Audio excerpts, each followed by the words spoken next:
So today I'm going to break down the top 5 reasons that buyers cancel sales contracts, but more importantly, how you can avoid those pitfalls. Key point number 1, inspection surprises.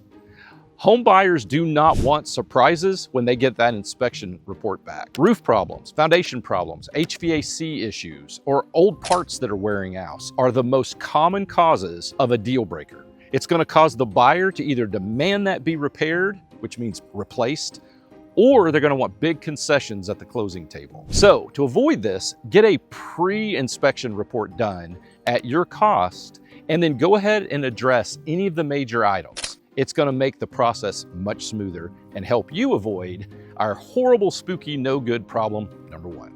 Key point number 2, financing falls through. This is one of the most common things that we see. A buyer at the time the contract is signed may be qualified to purchase your home. And then perhaps they take on a new debt, or they have a medical expense that isn't covered by insurance. Whatever the reason, they now don't qualify for financing. That is why you've got to protect yourself. Make sure they submit a pre-approval letter from a qualified local mortgage supplier that you and your agent know and approve of. You can also keep your timelines tight. And this means don't give them a long time to get that approval process done. Keep them on a short range so they get after it, they stay on track, and they stay focused. Key point number 3, low appraisals. It's a nightmare situation for everybody. But the appraiser comes back and says the home is not worth what it's contracted for.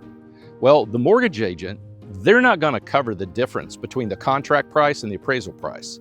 And unless the buyer is willing and can afford to bring the cash to the table, they're going to look at you, the home seller, to make up that difference by lowering the price. And that is not what you want to be doing. Overpricing might feel good, and some listing agents will actually buy the listing by telling you it's worth more than what it really is. But in the long run, this is going to cause problems and stress and can quite often break a contract. So make sure you price the home correctly from the start, and if you're really wise, make it as pretty as you can and price it a little bit lower than what you think it's worth. This could possibly generate a multiple offer situation.